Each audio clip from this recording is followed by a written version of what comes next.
한국이 최대의 피해자라는 보고서를 낼 정도면은 우리 국민들은 이제는 알아야 되는 거죠. 엄청나게 어려워진다라는 경고를 세게 드려야 되는 거예요. 네. 안보적으로 군사적으로 미국하고 일본하고 협력하더라도 경제적으로는 거래하라는 거거든요. 네. 누구하고? 중국하고. 최근에 보면은 이제 외교부조차도 이제 이념화돼 가지고 중국국을 없애겠다는 거거든요. 근데 도대체 어떻게 설명해야 되는지 제가 좀 말이 안 나옵니다.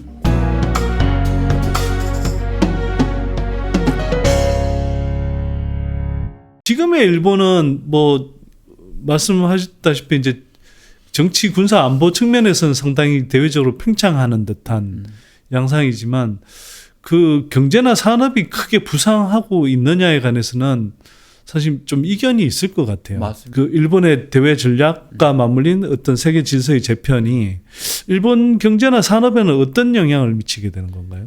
지금의 일본인 경우는 사실은 30년간 초장기 경기 침체에 있었기 때문에 경제력으로는 굉장히 약화되어 있는 거거든요. 네. 물론 일부 기업하고 일본 산업은 그 어려움 속에서 살아남았기 때문에 경쟁력을 갖추어 있지만은 경제 전반적으로는 잃어버린 30년의 초장기 침체를 겪었기 때문에 자신의 힘만 가지고는 중국 봉쇄가 안 된다고 본 거죠. 그래서 결국은 미국을 끌어들여야 된다. 라는 선택을 하게 됐고 그 선택을 하고 난 이후에 엄청나게 미국을 끌어들이려고 이제 노력을 했는데 그 노력은 결국은 이제 그 주요해 가지고 일본의 입장에서는 미국이 그 힘을 가지고 중국을 주저앉히고 있는 데 대해서는 굉장히 반기는 그런 입장이지만은 또 한편으로는 이제 그 반사 이익을 경제적으로나 산업적으로 일부 누리고 있는 거거든요. 네네. 하나는 뭐냐면은 미국이 중국을 이제 주저앉히려는 미중 패권 전쟁을 하니까 서구에 많은 중국에 투자된 자금들이 일부 빠지면서 일본은 안정적인 이제 일본 시장으로 들어가면서 일본의 주가가 오르고요. 또 중국의 부동산이 뭐 막 흔들리니까 일부 부동산 자금도 이제 일본으로 들어옴으로 해서 일본의 주식과 부동산이 이제 올라가고 있는 거거든요. 네. 이거는 뭐 일본 국민들이 이 주식과 부동산을 일부 산 것도 있지만은 기본적으로 해외 자금이 일본 주식과 부동산을 사고 있기 때문에 일시적으로 반등한 거거든요. 네. 그래서 일본은 이 틈을 타서 지난 30년간 잃어버렸던 반도체를 다시 부활시키려고 하지 않습니까? 네네. 그래서 라피드스라는 회사를 만들어서 어떻게든 뭐 TSMC도 부르고 삼성전자도 부르고 해가지고 이제 반도체 산업도 육성하려고 하고 또 소장님도 잘 아시는 그 배터리 산업도 계속 이제 한국하고 중국 기업에 막 추월 당하는데 네. 이기에 혹시 뭐 중국의 CATL이라든가 이런 배터리 회사를 조금 주저앉히고 또 그 바람에 또 한국의 배터리 회사들도 리튬 이온 배터리 시장이 좀 흔들려 가지고 주저앉게 되면은 네. 잘하면은 파나소닉 이런 배터리 회사들이 부활할지도 모른다. 라는 어떤 부푼 꿈을 꾸고 있는 거죠. 워렌 버핏은 왜 TSMC를 팔고 일본 상사 주식을 산 건가요? 이게 그 워렌 버핏의 나름 판단이 있겠지만 네. 지금 오늘 설명하시는 내용하고도 좀 무관하지 않을 것 같아서. 그래서 이제 워렌 네. 버핏이 네. 원래는 TSMC 주식을 많이 가졌었거든요. 네. 그래서 그걸 팔고 이제 일본 상사 주식으로 이제 갈아탔을 때 이제 일본의 니케 그 비즈니스 기자가 네. 왜 TSMC를 팔으셨습니까?라고 물었을 때 그 워렌 버핏이 대답이 이게 굉장히 중요한데요. 네. 그 대만의 지정학적인 리스크가 있기 때문이다. 라고 이야기한 네, 거거든요. 네, 네. 왜냐하면은 미국하고 중국하고 이 격돌한다고 할 경제 때. 네. 이제 격돌을 하게 되면은 전선이 어디 형성되는가 하면 대만이 형성되지 않습니까? 그래서 대만에는 허구한 날 뭐 중국 비행기라든가 잠수함이 포위를 하고 그걸 뚫으려고 뭐 미국의 항공모함이 가고 하고 이런 식으로 지금 공방이 이루어지는데 이 리스크가 너무 커졌기 때문에 TSMC의 주식을 워렌 버핏이 팔 수밖에 없었던 거죠. 근데 그러면은 그 다음 주식을 어디 샀느냐 하면은 일본 상사 주식을 샀어요. 네. 근데 이 일본 상사 주식은 왜 샀습니까? 라는 부분에 대해서 답은 뭐 안 했습니다만은 제가 이 책에서 일본 상사 주식을 산 데는 하나의 또 다른 이유가 있다. 일본 경제가 다시 부활한 결정적인 계기가 한국 전쟁 때문이었거든요. 네. 네.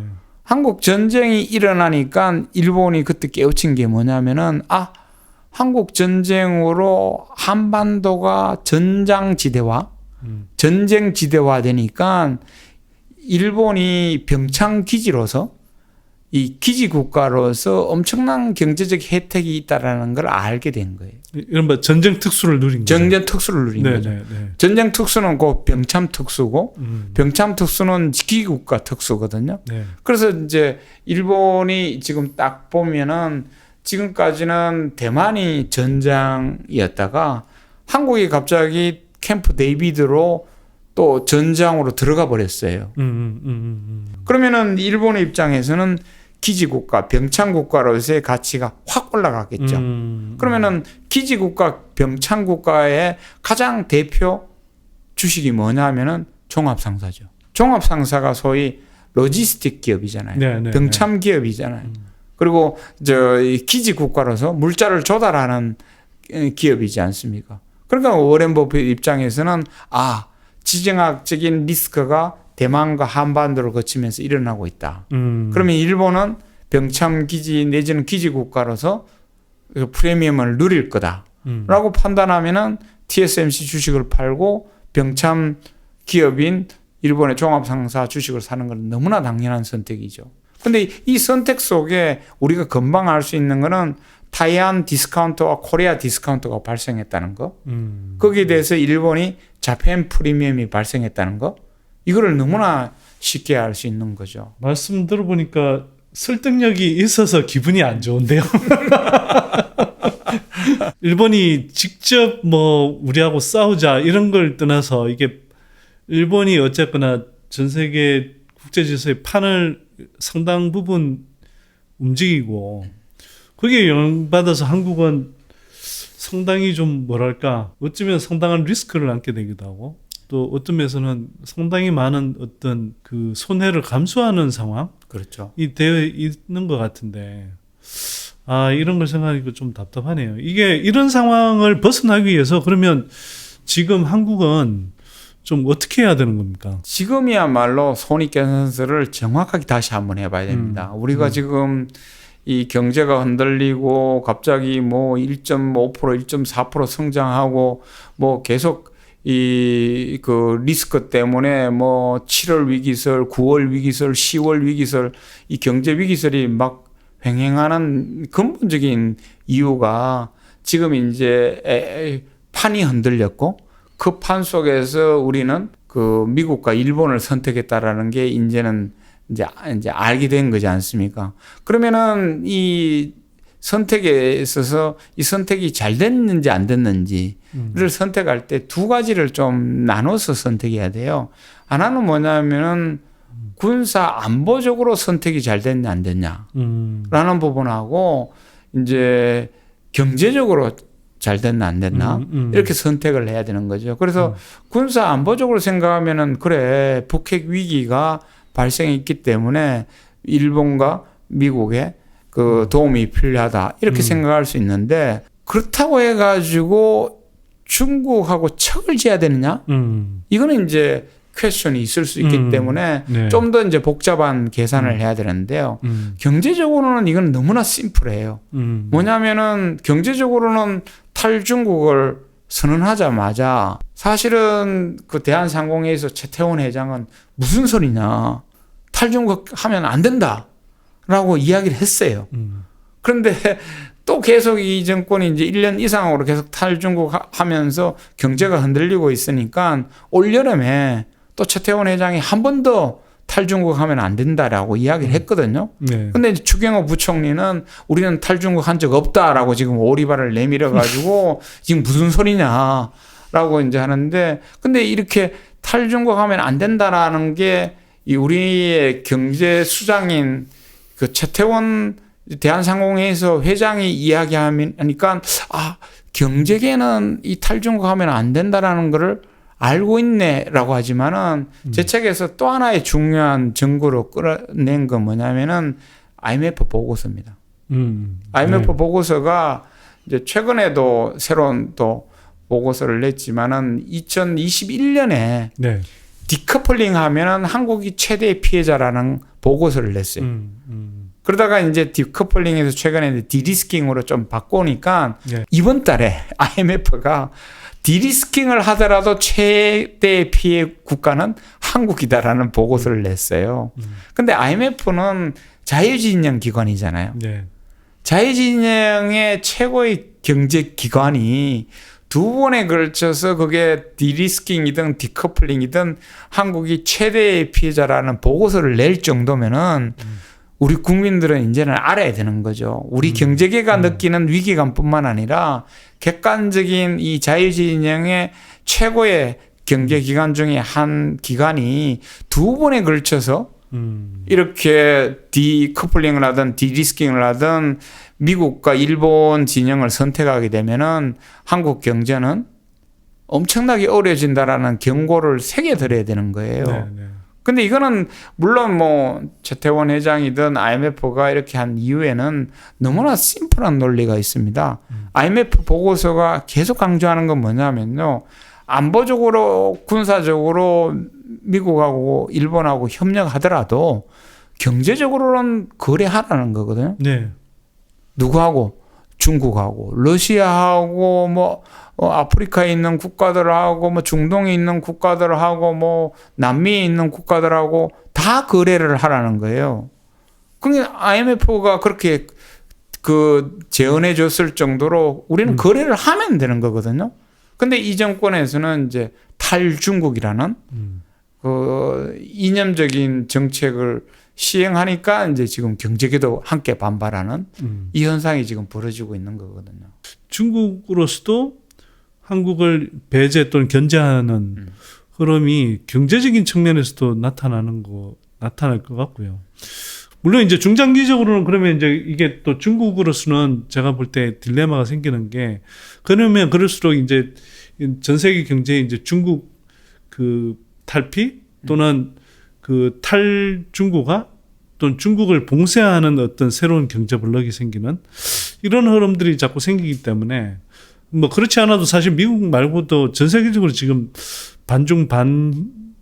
그러니까 반중 협중 정서가 상당히 좀 강해지지 않습니까? 그래서 중국도 참 고민이 많을 것 같긴 한데 그럼에도 불구하고 어쨌거나 이게 한국에 대해서도 경제적으로도 이렇게 제재할 수 있는 또는 적어도 이렇게 활로를 쉽게 열어주지 않을 수 있지 않을까 이런 생각이 좀 들거든요. 그래서 이제 네. 이 판이 흔들리는 국면에서는요. 네. 진짜 치밀한 계획을 가지고 전략을 가지고 움직여야 네. 되는 거거든요. 네.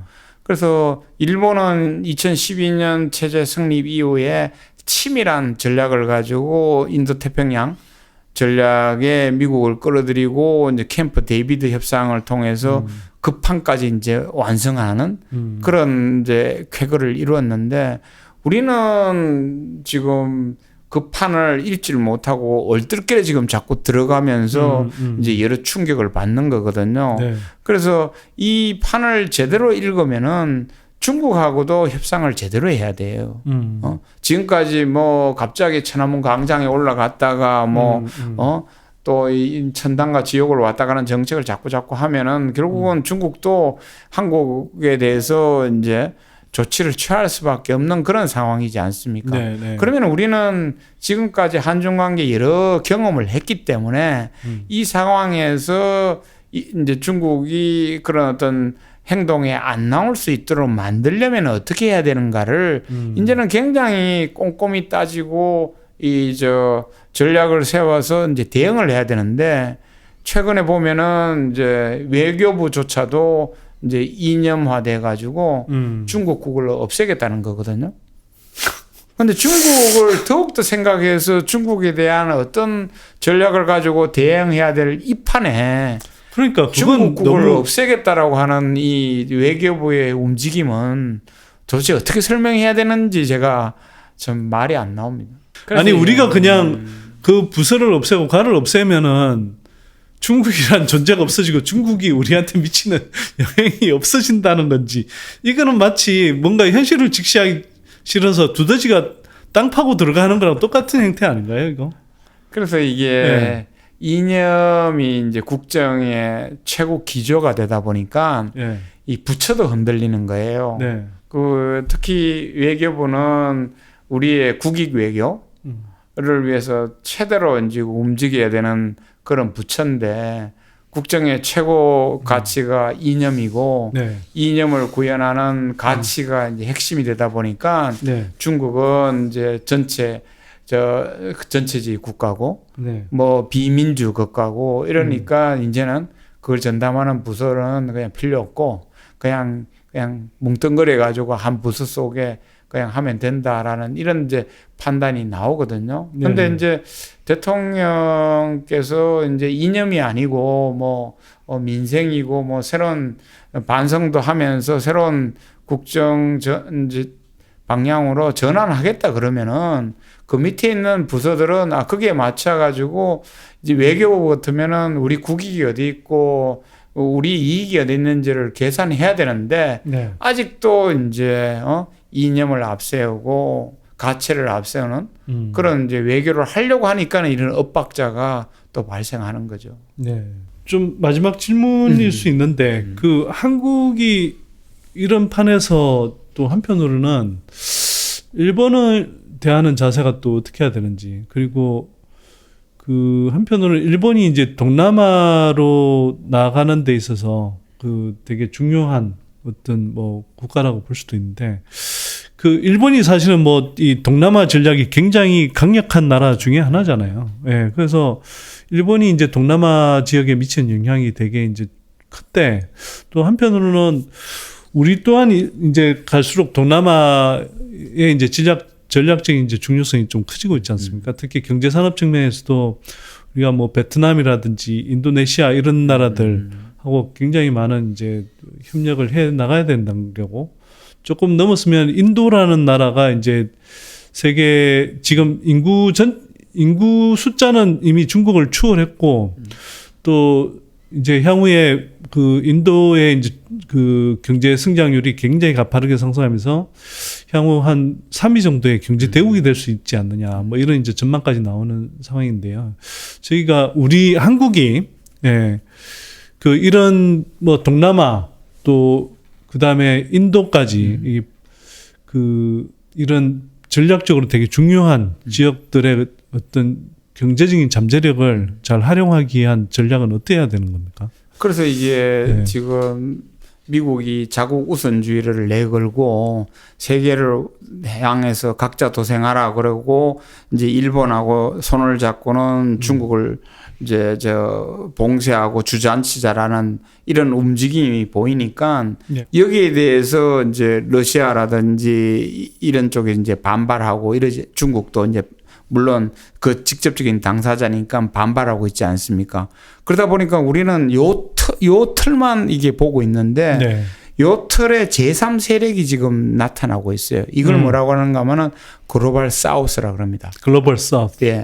글로벌 웨스트가 이제 미국하고 유럽이고 거기에 일본이 이제 끼어들어 가지고 하려고 하니까 글로벌 이스트로 이제 러시아가 반발하고 뭐 이렇게 해서 이제 싸움이 벌어지다 보니까 지금 소장님이 말씀하신 동남아시아나 인도나 아프리카나 남미 국가에서 보니까 지금까지 세계 경제를 안정시키고 세계 질서를 안정시켰던 미국이 지원 국가의 위치를 포기하고 저렇게 자기 우선주의 속에 대혼란을 만드니까 요 나라들이 힘을 합쳐서 둘이 싸우는 걸 좀 말리고 제대로 세계 질서가 이루어지도록 하자라고 이제 의기투합해서 글로벌 사우스 국가들 간의 연대가 지금 굉장히 강화되고 있습니다. 그게 이제 아프리카, 인도, 동남아시아, 중남미 이 국가들을 다 합쳐가지고 글로벌 사우스라고 그러거든요. 그러면은 우리는 이 손익계산서를 잘 해가지고 그냥 훅 하고 미국하고 일본의 그 캠프 데이비드 그 체제로 쑥 들어가야 되는 게 아니고 글로벌 사우스하고는 뭐를 할 수가 있는 건지 또 글로벌 사우스하고 함께 이 미중 패권 전쟁에서 어떻게 하면은 전쟁이 안 일어나게끔 혼란이 안 일어나게끔 해야 되는지 이거를 같이 같은 입장에서 같이 이제 힘을 합쳐서 대응해야 되는 이런 부분이 있는 거거든요. 네. 근데 우리는 너무 미국 쪽으로 지금 가버리는 바람에 글로벌 사우스하고 연대도 지금 놓치는 거예요. 그래서 우리가 외교부가 지금 중국국을 없애는 게 중요한 게 아니고 그거는 그대로 두고 중국하고 어떻게 관계를 복원하고 경제적 관계를 돈독히 할 것인지도 생각해야 되고 물론 일본하고 미국하고의 관계도 뭐 말할 필요가 없죠. 근데 또 한편으로는 이 글로벌 사우스 국가들 동남 지금 소장님 말씀하신 동남아 국가, 인도, 뭐 아프리카, 중남미 국가 이런 국가들하고 어떻게 협력을 해가지고 이 혼란스러운 이 세계 정세를 좀 더 안정화시키고 또 경제적으로도 번영할 수 있는 이런 체제를 어떻게 만들어갈 것인가를 이제 고민하고 이제 노력해야 되는 그런 역할이 우리한테 있는 거거든요. 특히 우리는 그런 글로벌 사우스와 같은 제3세계 네. 최빈국으로부터 선진국이 된 굉장한 모범 국가잖아요. 매우 이례적인 국가죠. 이례적인 국가고 그 글로벌 사우스의 국가들 입장에서는 한국은 성공 신화죠. 네, 네. 그런 한국에 가까이 와서 우리 이 지금 세계 정세를 안정화시키고 경제도 안정화시키자고 하면은 그런 국가들은 쌍수를 들고 환영하죠. 네, 네. 일본이 오면은 이거는 뭐 미국의 충견이고 아메리칸 푸들이 와서 또 이야기하는데 이거는 또 미국 편에 서서 또 우리를 꼬시려고 한다 이런 생각을 가지지만은 대한민국이 거기 가서 하면은 우리의 우상 우리의 벤치마킹 대상 대한민국 그런 소리 이야기를 하네 그러면 우리 함께할 여지가 굉장히 많다라고 굉장히 마음을 열고 받아들이지 않습니까? 그래서 소장님이 말씀하신 그 글로벌 사우스 국가들과의 협력 이것도 이제 너무 중요하기 때문에 제가 이 책에서 네네. 그런 글로벌 사우스 국가들하고 협력도 중요하다라는 거를 이제 한 챕터로 담았습니다. 단순히 일본이 온다라고 해서 일본하고 뭐 한국과의 관계 뭐 이 정도를 따진 책이 아니라 지금 세상 쉽게 말해서 세상 판이 돌아가는 그 전체적인 흐름들을 잘 짚고 있는 책인 것 같습니다. 꼭 읽어보시길 바라고요.